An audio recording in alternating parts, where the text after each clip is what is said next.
Hey, do you teach yoga? Have you ever trained to lead yoga classes, to be a yoga therapist?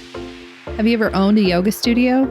Maybe even just wondered what it was like for the women and men up there in front of the room on their mats, leading you through endless Surya Namaskars, down dogs, and pranayamas galore? Well, these are their stories, and mine. I'm Rebecca Sebastian, a 20-year yoga teacher, 10-year yoga therapist, yoga studio owner, and co-founder of a yoga-focused nonprofit. I've done a lot in the yoga world over the last 20 years. Pretty much everything except had a water cooler. You know, a place to share stories, talk about struggles, successes, and find other people who do the same thing that I do. Welcome to Working in Yoga, a podcast and substitute water cooler for yoga folks to connect and build community, to share our unique profession, our challenges, and our journeys with the world.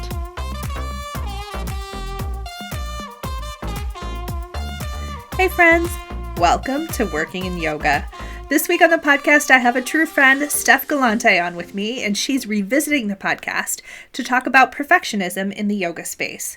Steff and I have similar passions, working to support folks in their self-care, and Steff specializes in the activist space, supporting people who are seeking liberation and social change.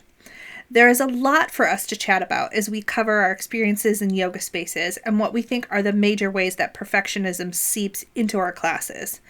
I'm betting that you'll relate to a lot of what we've run into, since both of us have been in the wellness industry for over 20 years and have been around a lot of places. But before we begin, this is the part of the intro where I ask you to follow, subscribe, or like the podcast from wherever you're listening. Why, you might ask? Because the internet likes it when you feed it and tell it what to do.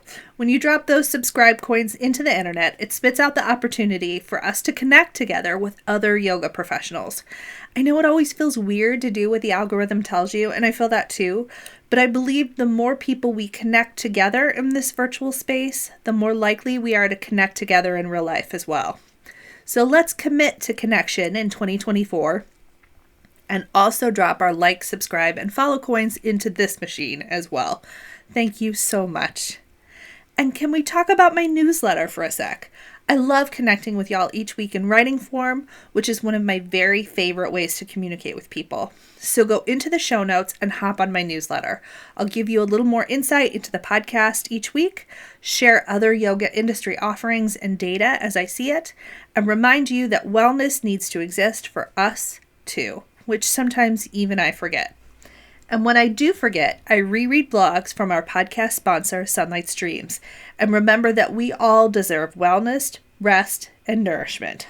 Grab their writing at www.thesunlightexperience.com/blog. Now, let's listen to the conversation I had with my friend, Steff Gallante. Hey friends, welcome to Working in Yoga. Okay, so sometimes I just get to call my friends and then have them on the podcast, and this is one of those times. So let me introduce you to my very lovely friend, Steff Gallante. Steff, will you tell everybody who you are and what you do? Hi, everyone. My name is Steff Gallante. My pronouns are she and her.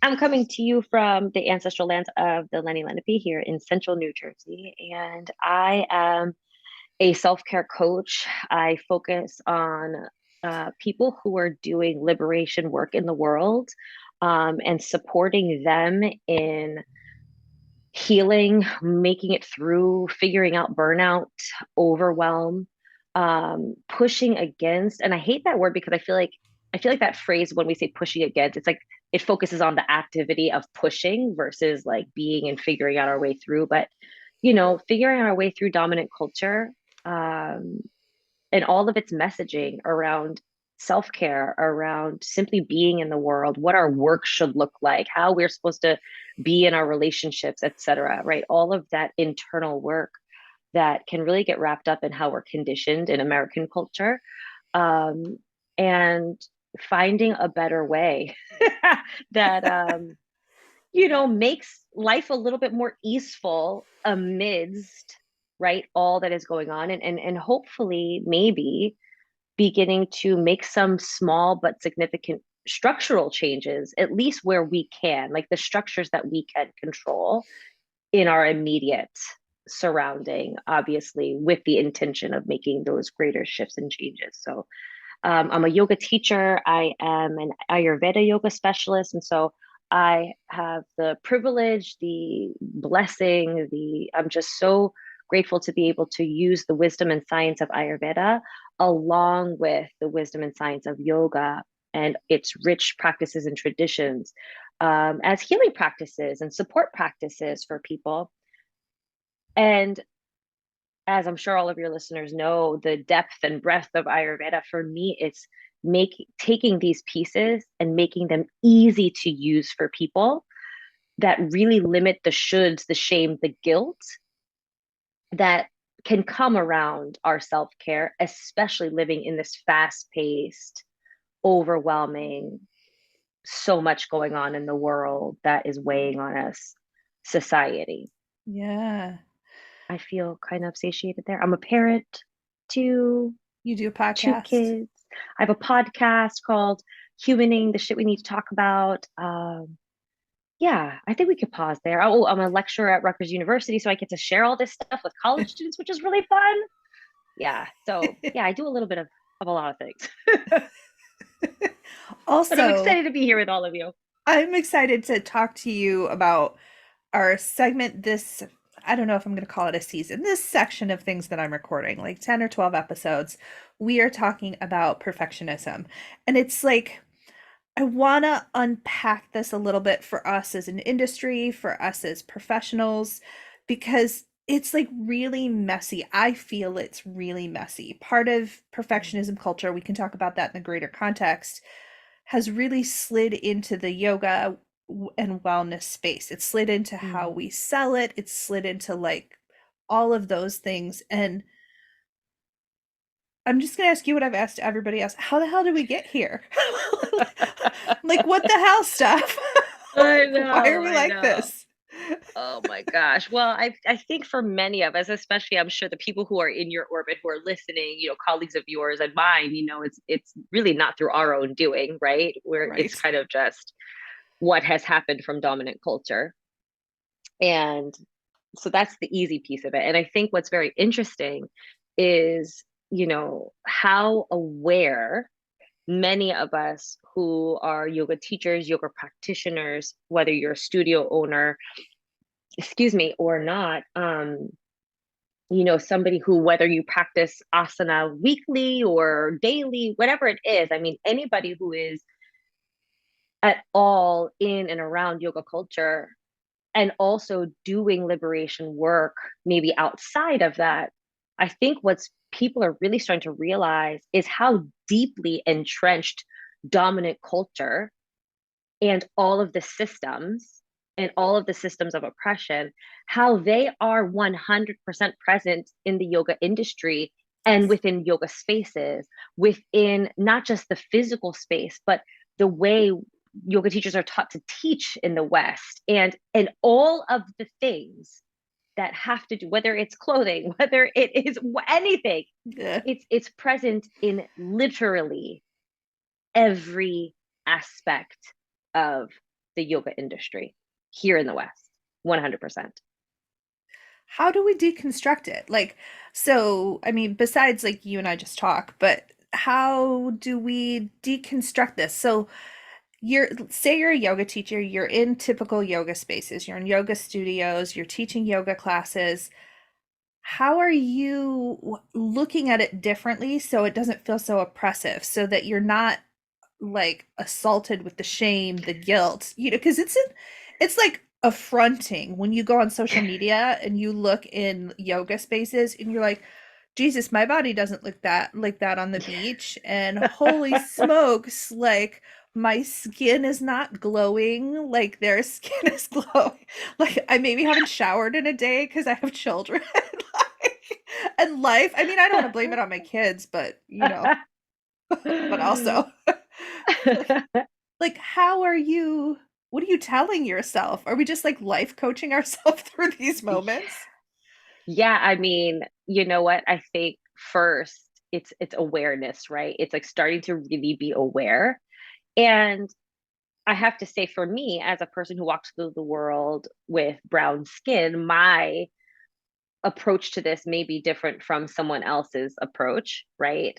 But I think by and large, obviously, and I should say, our identities, the intersection of them are going to have a role in this too. But I feel as though some of the steps can be very similar, kind of regardless of your identities. And that is number one, awareness, right? Being able to, I guess, take maybe the rose colored glasses off and or start to take a critical lens, right?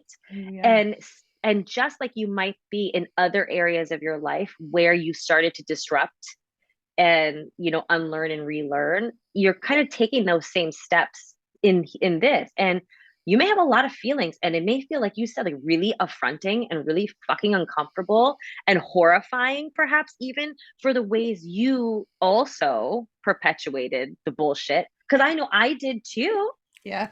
Absolutely. Right. And for me it's really complicated because, like, ancestry wise, like, I have ancestry directly to, one of the birthplaces in terms of yoga, right? So, ancestry wise, my ancestors are coming from India. I was raised, though, in Western Christian culture. So complicated, right?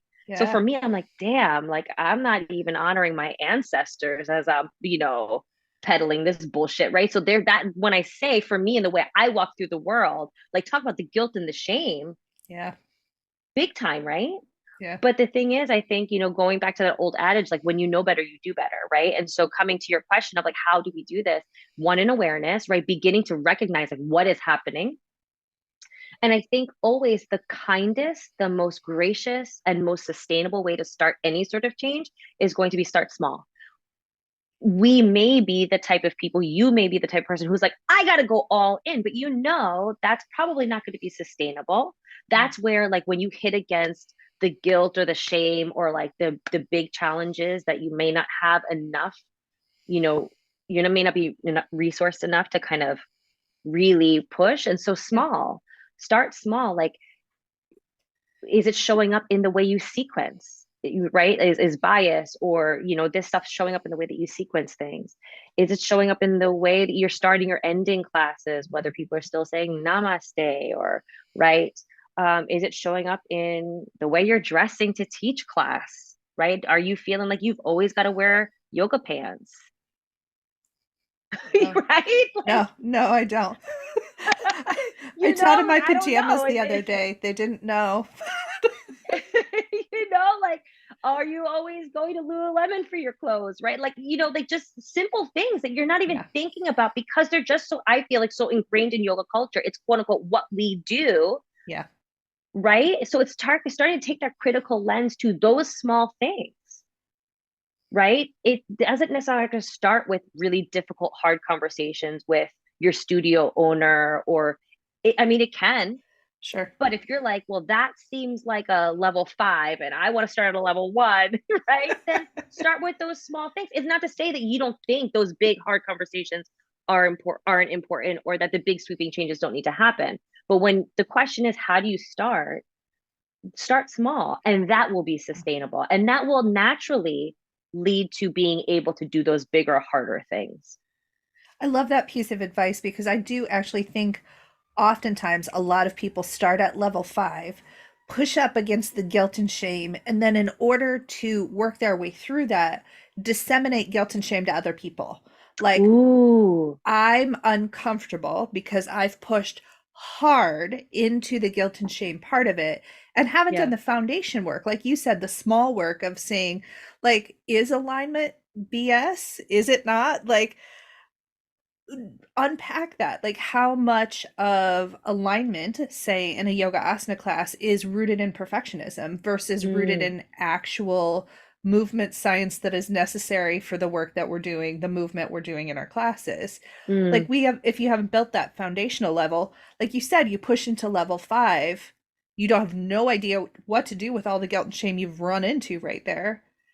And so you start making other people feel crappy for it because that foundational work is not there. So I think you're so right. That's spot on. Like, start very small.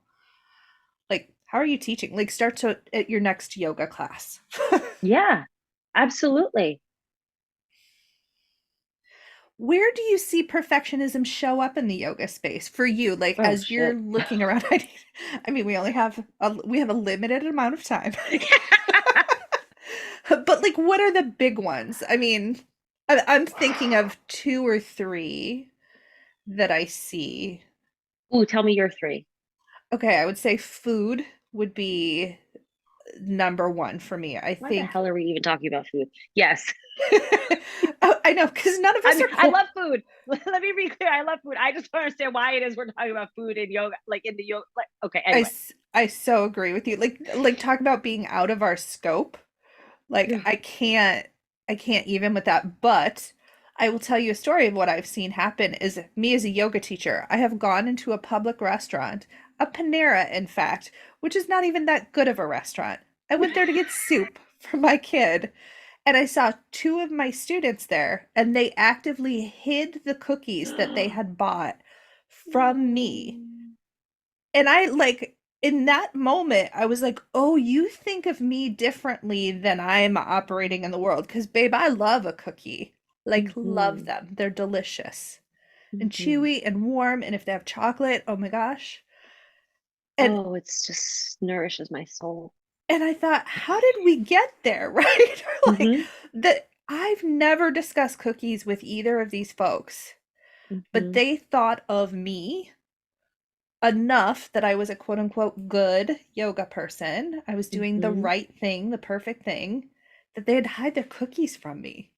Mm. And Oh. that's not like the fun hide your cookies euphemism. It's like the literally putting Oh, napkins that on just makes top me of so cookies. sad for them, for the cookie, for you, I the, know, the whole situation. I know. But it's not uncommon. It is absolutely not uncommon because for me, being in the fitness and wellness industry my entire career, I'm talking about 20 years of seeing this, where people will, just feel a certain way about talking about whatever behavior and feeling like they've got to defend it or feel guilty about it or shame about it when it comes up or when you quote unquote catch them like in Yeah. person or whatever it is, right? Like there's yeah. Okay. So I want to hear about your other two, though.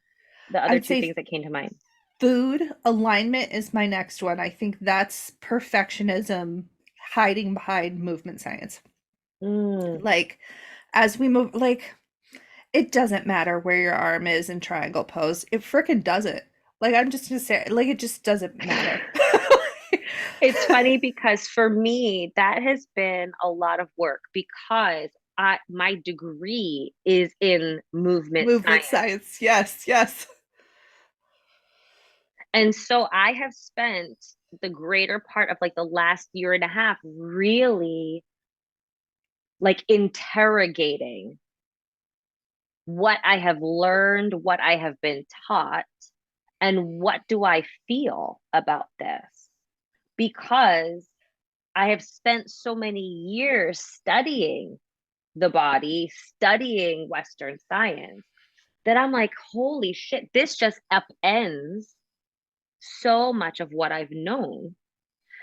And so I can't say I agree with your statement that it doesn't matter where your arm is in triangle pose.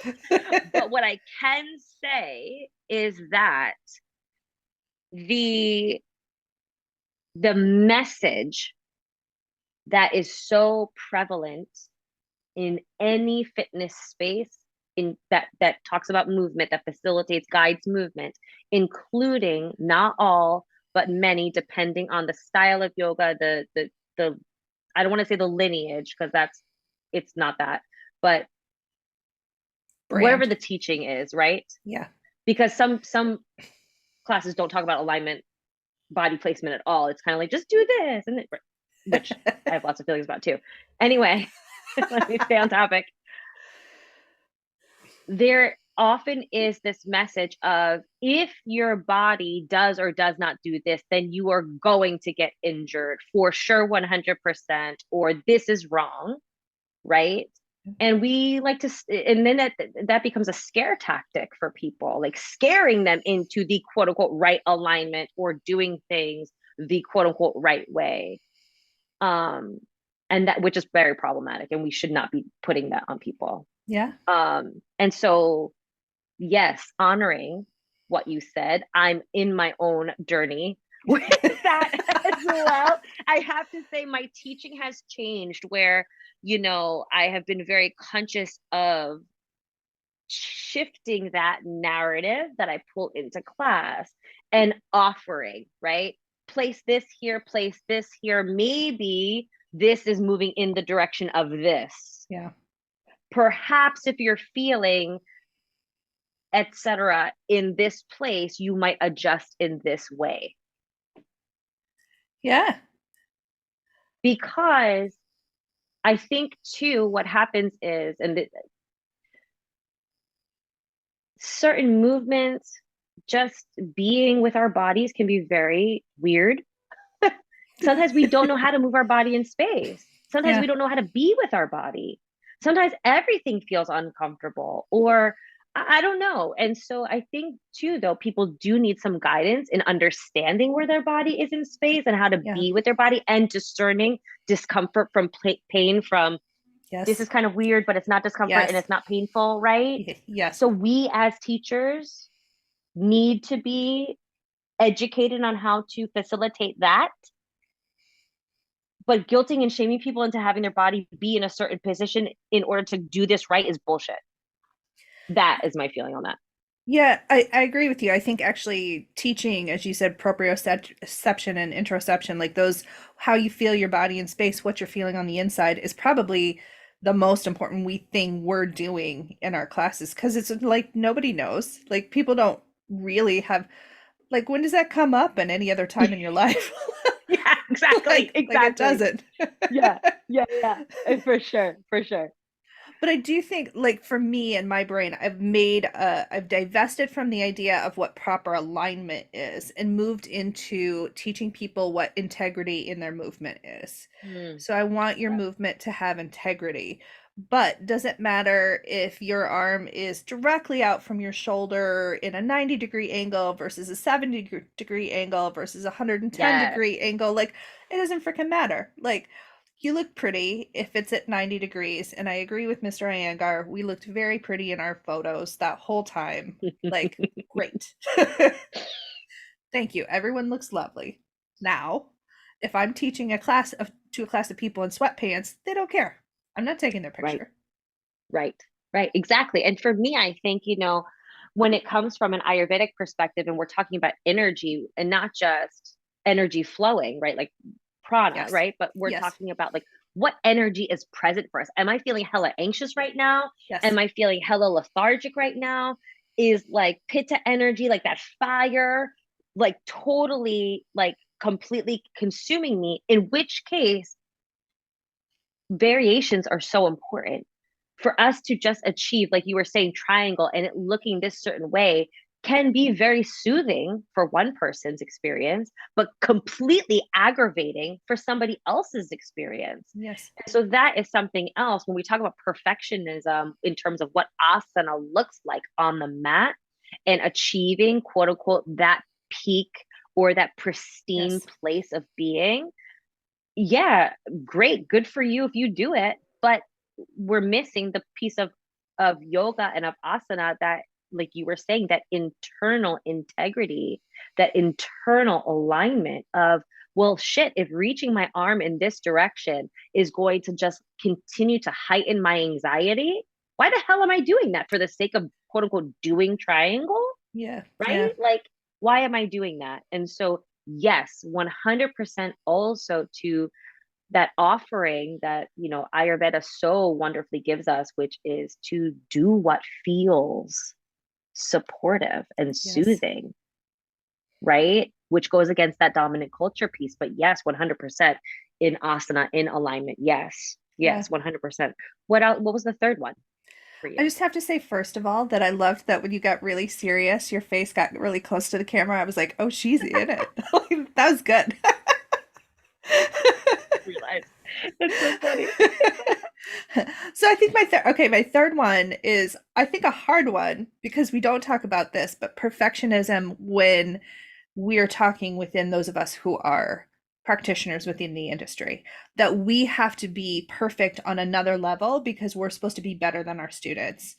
And that I think Ooh. is so, I have all the feelings about that, but that's part of why I came into this series talking about perfectionism is that it is very complicated when yoga and wellness is both your job and your practice. And we feel like we have to be perfect on another level. Hashtag yoga every damn day.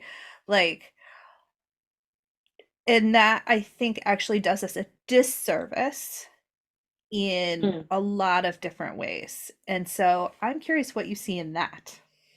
Yes, 100%. I feel as though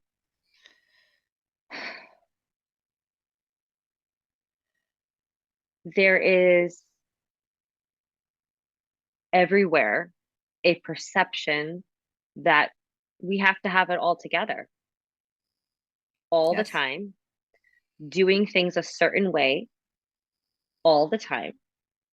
That if we are messy, if we mess up, if we are anything less than perfect, then we have to repent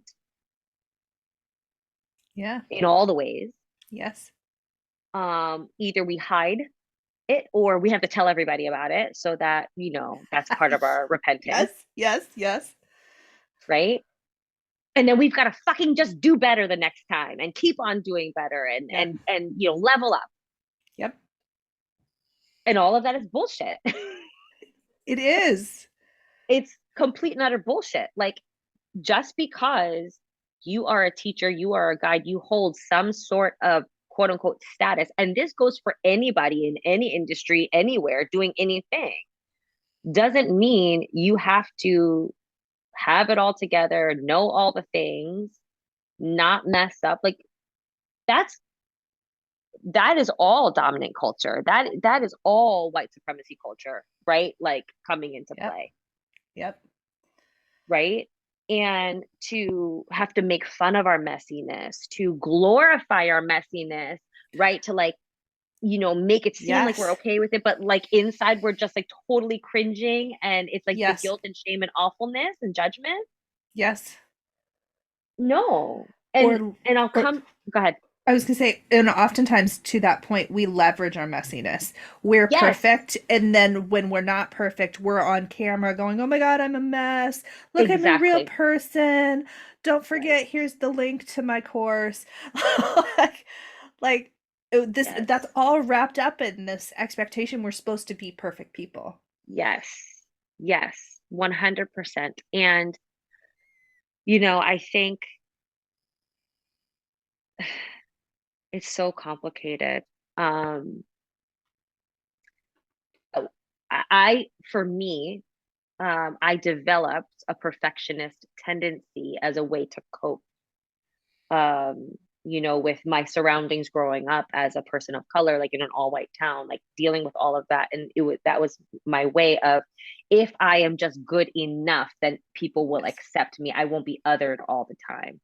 And it obviously grew and changed in not so great ways, through different areas and times of my life. And the thing about the thing about it for me is, number one, obviously there's no such thing as perfect. Right.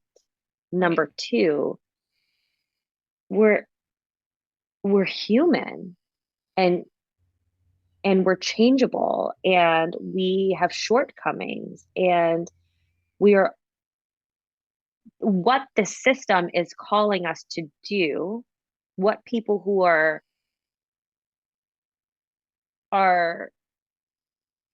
calling us to be this certain way are doing, it's harmful. Yeah. And when it comes to, I'm trying to gather my thoughts in real time, because I have so much to say, and I'm like, wait, what am I gonna say next?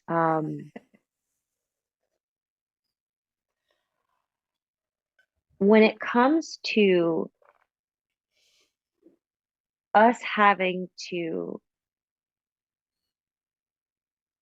admit and be with the pieces that don't achieve that perfection, there is a lot of shame. And I think there is a lot of guilt and there is a lot of judgment, which is why we go to those weird behaviors of glorifying, etc. Right. So I think what's really important to understand is that and I think also the greatest gift that Ayurveda gave to me was that place of grace, of compassion as we move through the world, of self love, right? And not self love as in, like, I love myself, so I'm going to go buy this thing. I love myself, so I'm going to go do the bubble bath, right? Not just always action oriented in terms of like, I check the box, but like, am I speaking to myself in a loving manner? This judgment, is it a place of love that I'm coming from as I'm judging myself, as I'm shaming myself, as I'm guilting myself? Right. And so for me, that's been the greatest gift because perfectionism was so deeply rooted in my way of being. Yeah. And that was the gift I didn't expect as I started to dive into the education and the wisdom of Ayurveda was that. And then that changed how I was on the mat. That changed, right? Like all of my yoga practices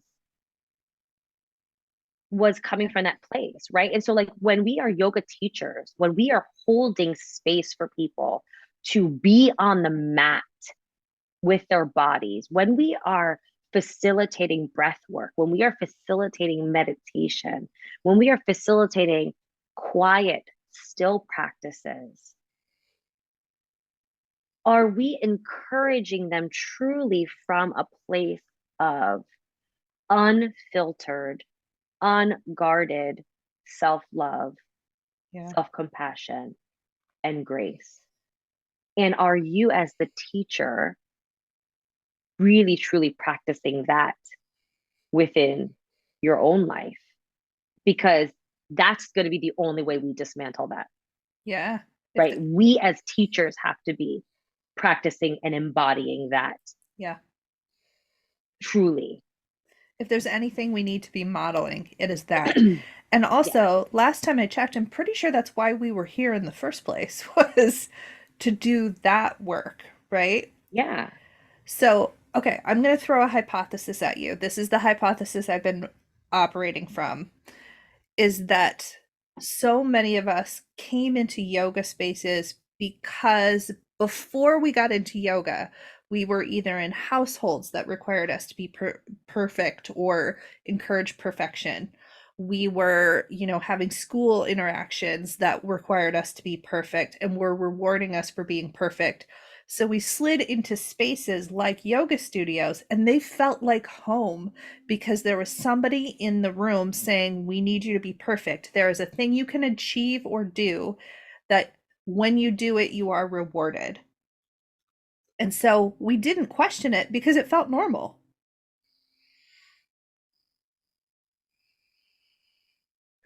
Yes. 100%. Um, I think that we do this in the way we have a hierarchy of poses. Yeah.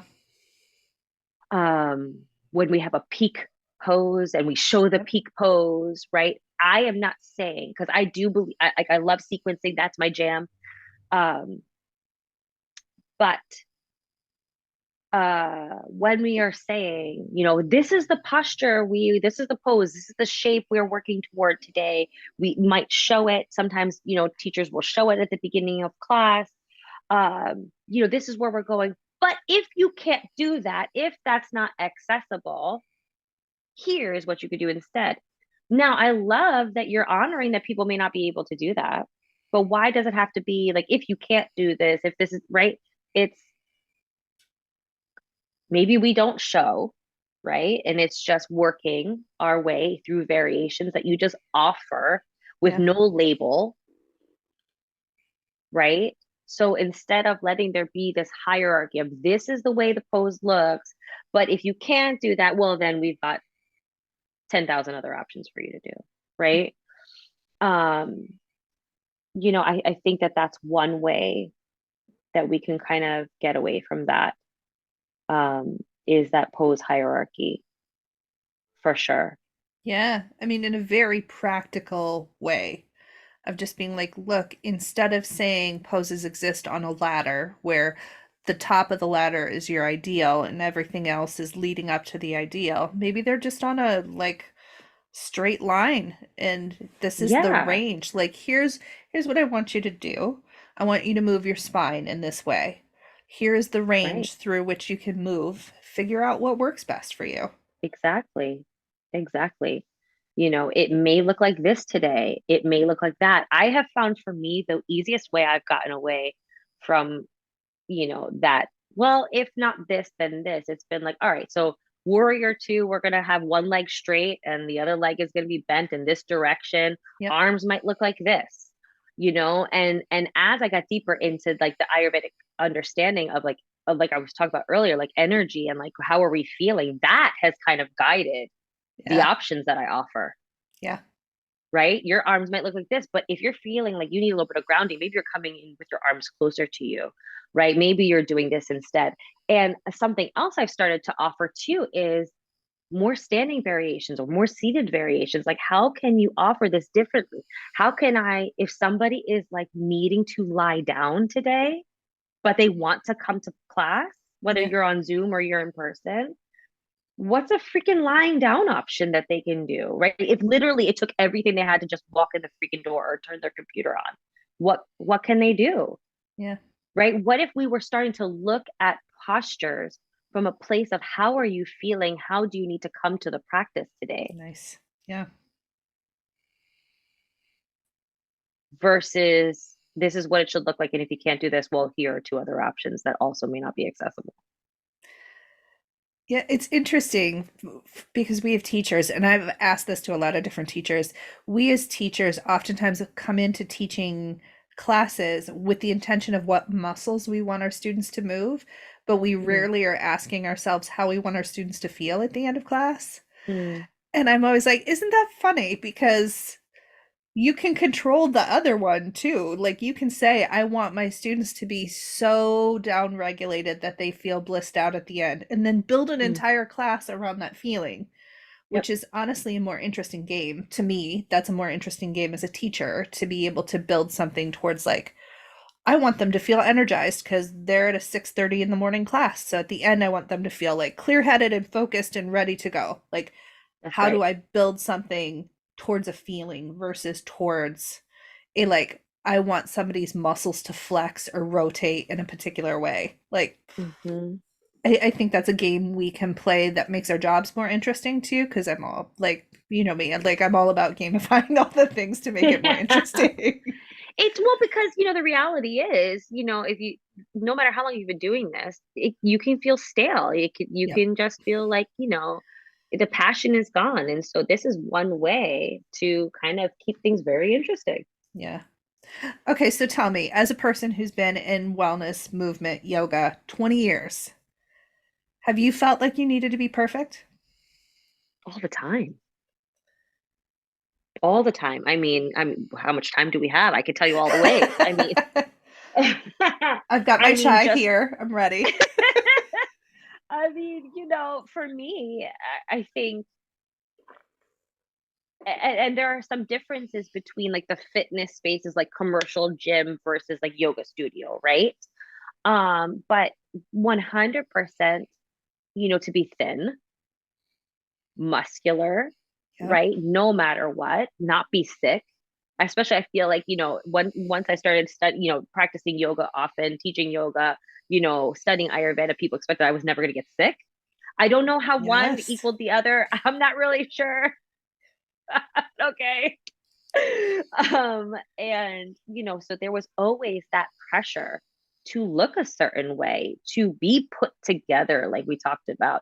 I mean, less so in the yoga studio, but in a commercial gym where I was teaching yoga, I mean, for my hair to look a certain way, makeup, right? Like Yep. all the things, 100%. Lulu fucking lemon, yes. Like squeezing my body into whatever I needed to, right? Because I had to look the part.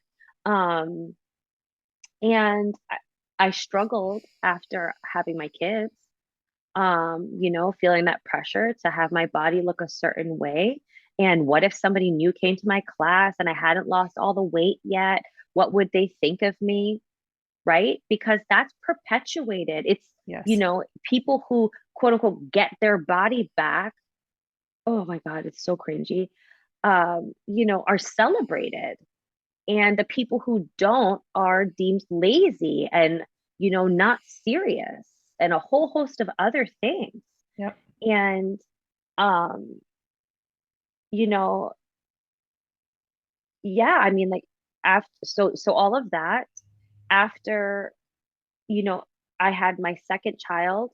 I ended up 2 years later having another abdominal surgery. And so I've been through a lot with my body. And my body never looked the same after I had my kids and after I had that third surgery because I had two C-sections. And so that was a lot too. And so even now, moving through the world as a fitness professional, as a yoga teacher who is not stick thin, I I have had to really work hard to divest from that expectation from society and of Yeah. myself. Um, Another piece of perfectionism is that my workouts have to look a certain way, that I need to be on my yoga mat a certain amount Yes. of times a week, and that my Yes. practice has to look a certain way. Yes. Yes. Yes. Yes. Yes. Those ways, all those things, 100% divesting from that. And I don't know if I ever shared with you or all your people, but in we're in 2023, right? Yeah. Time. It is. Yes. We're very By end the of time this airs, maybe 2023. 2024, It'll be depending on when this is 2024 when this airing, comes out. Yeah. right? Okay, but in 2022, so last year, 2 years ago ish, if once this airs, um, I started my breakup with the fitness industry. And that consisted of me stopping my workouts and taking time to re-examine how do I feel about working out, asana included. Yeah. Because I was so strict on that Monday, Wednesday, Friday lift, and then Tuesday, Thursday looks like this, and then this is what I'm doing, and I got to do this, and I got to do Yes. that.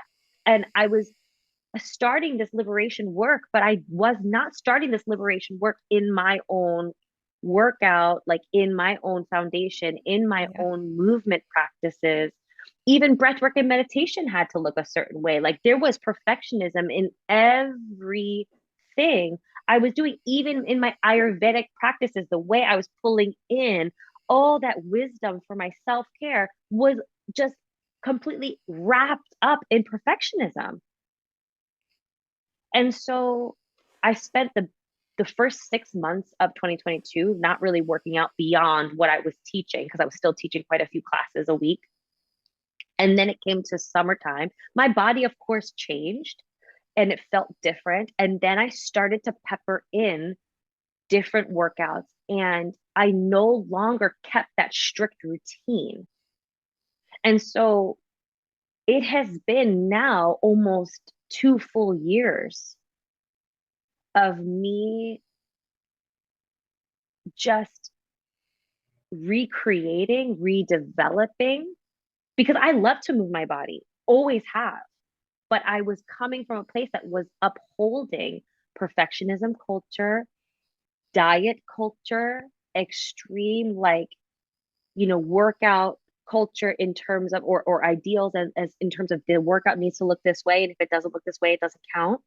I Yep. didn't do enough, including asana. And so it's been a very interesting 2 years because of that. And I've learned a lot, and I'm still learning and unlearning a lot. I mean, this 2 years has been eye-opening, but I feel like I'm just scratching the surface, to be perfectly honest. I think what you said is going to be so relatable. Like I can feel what you said in my soul because I was the same way. Like now, I've never been a workout like lifting at the gym kind of person, but yoga has always been what I've done, and it was like Monday, Wednesday, Friday, I had to do heavy, like standing poses, make sure my heart rate was up, make sure I was practicing this pose and that pose. And then Tuesday, Hmm. Thursday, I was doing seated poses, making sure I was like flexy and bendy. And it's oppressive. It is an Mm. oppressive way to live.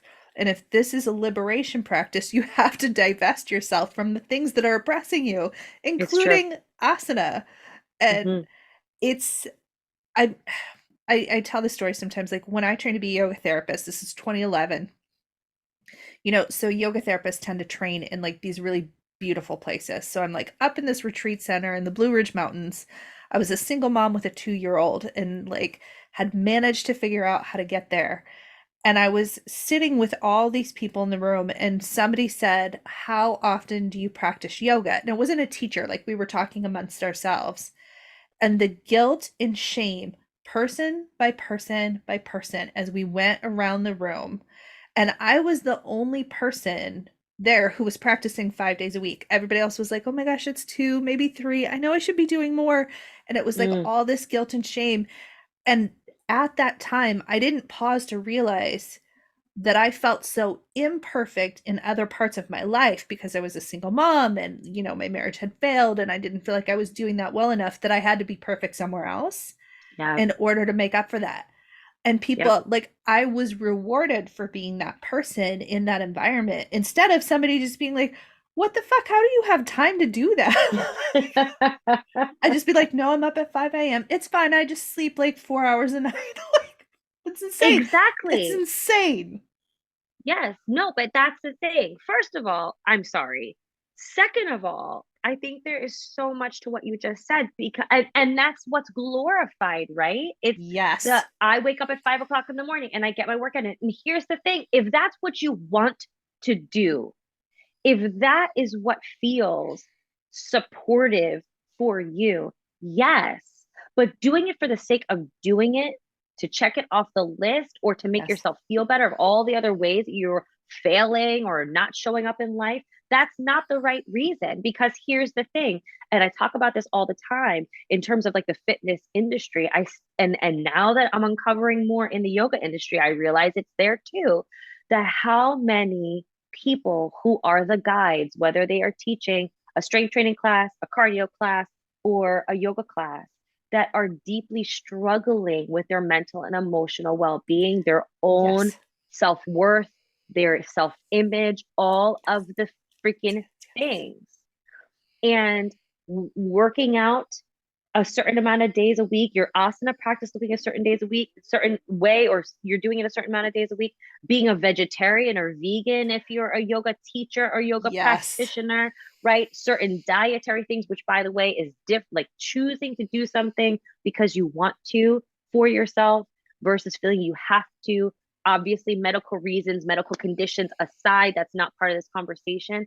I mean, like it's just also problematic and it's so prevalent even within those of us who are guides. And I am not here to, you know, criticize anybody who is like shit stuff. I'm really struggling mentally and emotionally in terms of my health in those. Well, fuck yes.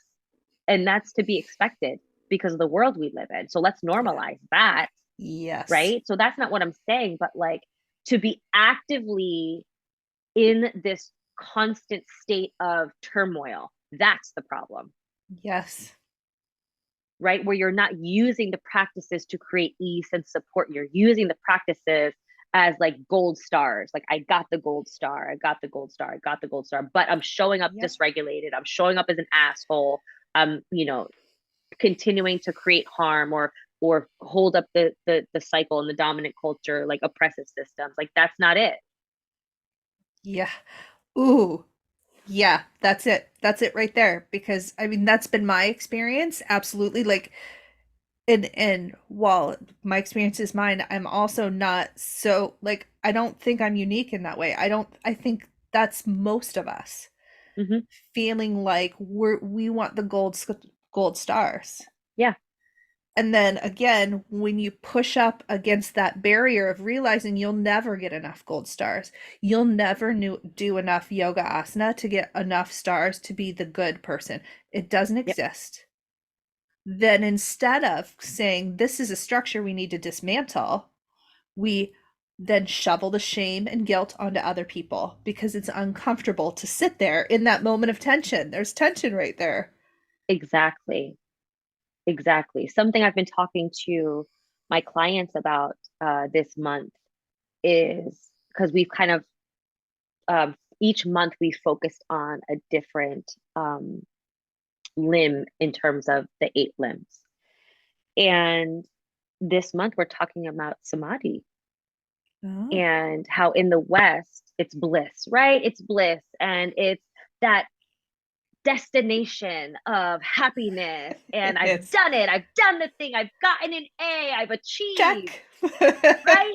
Yep. And I even talk about my college students about this too, right? Because it's like, is there another way to think of this? Because happiness can't be a destination. Bliss, ease, peace cannot be just a destination that we're actively trying to get to with all of our hard work and all of our achievement, right? It has to be an accessible place now. And oftentimes then we say, well, and let me be very clear in where I'm coming from when I say this, because people will say, well, once I achieve this, once I, you know, get this status or get this job or get this thing, right? Then I'll be quote unquote happy. I want to be very clear that we are not talking about basic needs being met, safety, right? All of those things. That's not equity. Yes, 100%. We need to center that. But that's not what I'm talking about, right? I'm talking Yeah. about like that status stuff. And so a question I've been asking my clients is in this time, in this moment, what does peace mean now in this exact time of being for you? And your answer may be different tomorrow at this time. Your answer may be different later today. But what does peace mean? What does to not be in mental and emotional turmoil Yeah. in this moment mean to you? What does ease in this moment mean? Right? Because I think as yoga teachers, we put that on a pedestal, that 8th limb, Yes. that we have to practice asana a certain way. We have to practice pranayama a certain way. We have to meditate a certain way. Those, three The big things. three. Yeah. Yeah. We've got to do it a certain way in order to open the door towards bliss, peace, ease. Again, bullshit, right? That's also where perfectionism is showing up Yeah. in the way we as teachers are offering that teaching guidance into our spaces. Yeah. I guess we're going to leave our listeners with the question, what does it mean for you to already be good enough at Mm. everything you're doing today and right now? Circa Steff Gallante. I love that so much. Steff, tell everybody where to find you. Oh, you can find me on Instagram at Steff Gallante. You can find me on my podcast, Humaning, the shit we need to talk about. Um, you can find me on the interwebs at steffgalante.com. And I would encourage you to hop on my newsletter. I typically am emailing weekly regarding, musings in my own life, how, messily I'm showing up. That's something I always love to share with everybody because, my life is messy. And I don't mind sharing that because, then I get to talk about how self-care is really helping me through. And also, talking about all things about the podcast and offerings coming up and all the things. So come and find me. Thank you for coming and having this conversation today. It was so good. Yay. Thanks for having me always. Thank you so much, Steff, for coming on the podcast. You are legitimately the coolest. Here are our key takeaways. First, guilt and shame can buckle us on a lot of levels.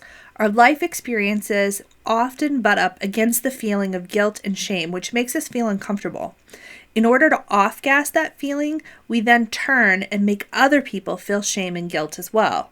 We're currently in the midst of seeing this vicious cycle in both our local communities and I think on a global scale.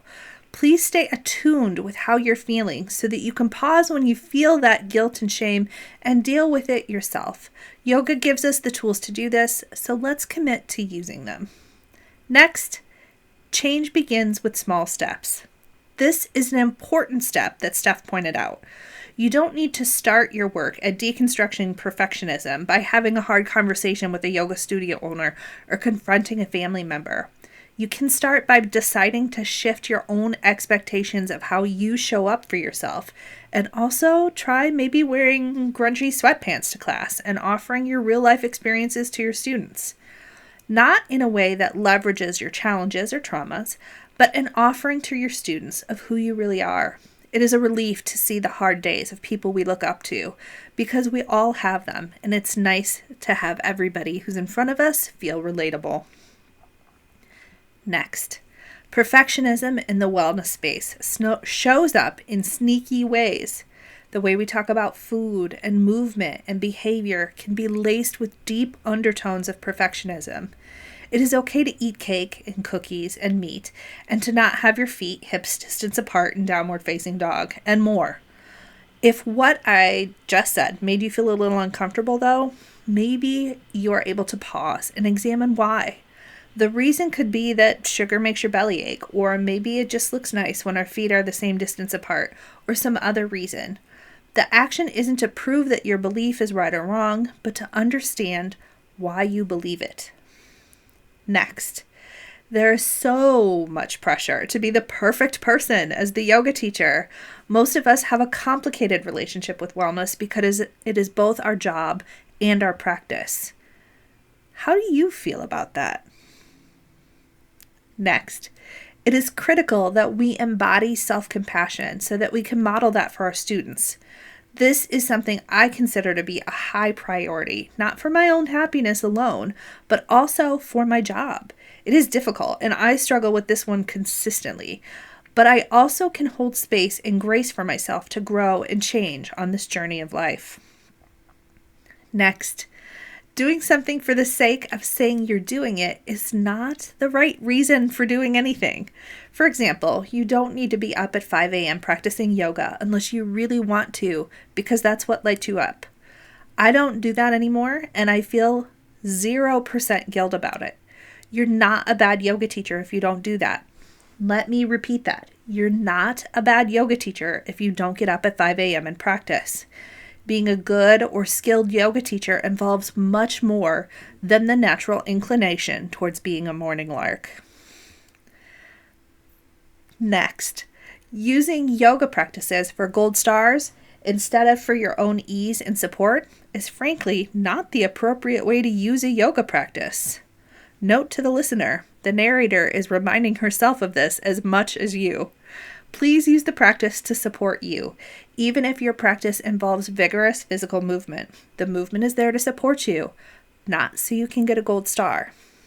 And also, the same sentence can be true, but replace gold star with bypassing life. We can sometimes use yoga practice to be either gold star good, or also to bypass or take away focus from the hard things in our lives. And let's not do either of those things. And finally, I will end with the question that Steff posed. What does it mean for you to already be good enough? Thank you so much for joining me this week, friends. Next week, I am breaking from this perfectionism series for a sneak peek of our travel and tourism mini-season that's happening starting in April. I got the opportunity to chat with Heather Sanders from the Sedona Yoga Festival, and I wanted to share our conversation with you because the festival's coming up soon. Heather is super engaging, and she gives such a good overview of the passion, dedication, and creativity that goes into running events and retreats. I honestly don't think most folks really understand what it is to facilitate that kind of event. So take a listen and hear for yourself. I think you'll find it fascinating. As always, my friends, I am so grateful for your time and attention as you listen to this podcast. I know that you could be doing literally anything else, and yet you've chosen to spend your time here with me around the water cooler. And I am so very grateful. I will catch you next week. Bring your tea and we'll chat.